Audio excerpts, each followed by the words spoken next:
Good to see you.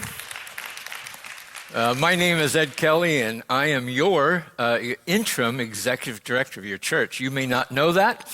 I know I don't know a lot of you, so I thought I'd start with just a little bit of introduction. Now, just so you know, I am completely different than Jesee up here. I'm pretty feisty. So if you have a proverbial seatbelt, you might want to click that in, because we're going to talk about John 11. And before we do, I want to just tell you a little bit about my history.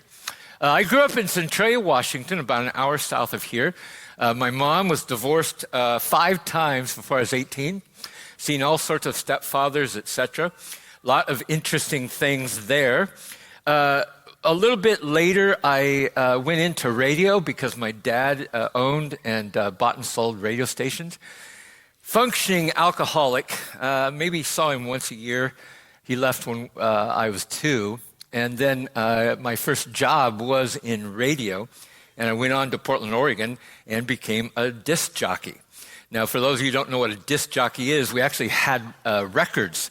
And you young people don't know what that is either. But it was something like this. KYTE 95.7 in Portland, Oregon. This is the Doobie Brothers, China Grove. Have a great day. So something like that. And I enjoyed it, but then I found out that nobody liked anybody at a radio station, so I became a pastor. And in fact, I spent 24 years as the youth pastor, student pastor, evangelism pastor, discipleship pastor, and executive pastor on the main up at Christ Church in Federal Way. Now, I am retired from the executive pastor world. Last 2 churches, Christ Church, after Christ Church that was. One was called a mega church in Washington, D.C. area, and then another mega church down in Modesto, California. I have 3 advanced theological degrees, that and $1.50 will buy you a cup of coffee at Denny's. And then I'm also an FBI chaplain, have been for 14 years. In fact, I'll be in D.C. for 2 weeks next month. So, folks, a little more personal things, though, that I want to talk to you about. Is that I am an executive director of Lakeside Bible Camp. Now, some of you heard us last couple weeks talk about that. And if you want to join us, I told the slide people, just put the website up there because that camp matters to me. And it's just purely lakesidebiblecamp.org. And we want you to come and be a part of camp if you would like to join us. And Jesee and I are going to be speaking at the family camp thing. Now, a couple things. Here we go. Fire hose. I love Coke. I hate Pepsi. How many Pepsi drinkers do we have in here? Yeah, we have counseling here at this church. Come see me after. We can fix that. I love dogs. Hate cats. Cats are satanic, actually. I'm a big Macintosh fan. Windows is dominated by demons. And I'm a husky, not a cougar. Sorry. Though I have a lot of friends. I'm a conservative, not a liberal. I love pickleball. I hate soccer. Jesee's out of his mind. Whew. Soccer has no point. Okay, anyway. So an intern came to me in D.C. and he goes, hey, we're going to a soccer game, D.C. United. You want to come? I said, not really. Oh, come on, Ed. Come on, he's a young guy.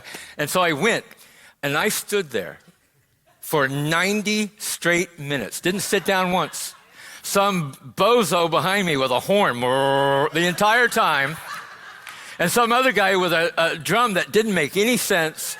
And they were all cheering for passes of the ball. Nobody scored. It was 0-0. What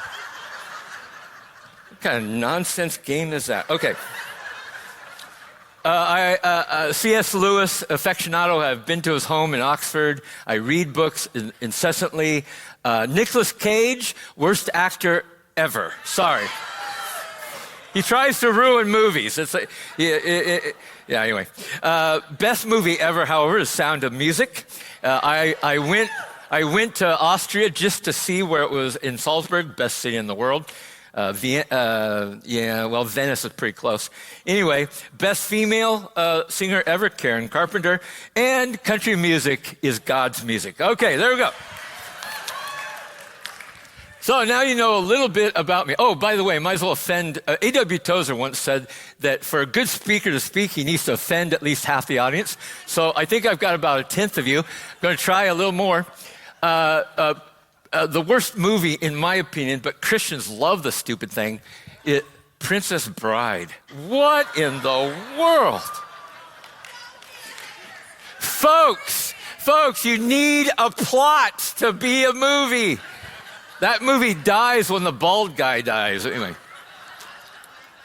so stupid. Oh. So we're in John 11 today. I want to let you know that John 11 is the pinnacle point of the entire gospel. John 1 through 10 is kind of public ministry of Jesus. There's a bridge in John 11 and 12, and then he goes on to Passion Week, where he more or less describes the way that Jesus, in fact, ends up on the cross. What we're going to see today, though, in John 11, it's all about faith. It's all about faith. It's all about God's glory. You're going to see a faith dismayed in the first 19 verses, a faith discovered, 20 through 32, and a faith displayed, 33 through 45. Now, there's no way we can read all of this, but if you have a Bible, you can scan right away verses 1 through 19. You just see what's going on. The bottom line is Lazarus has died.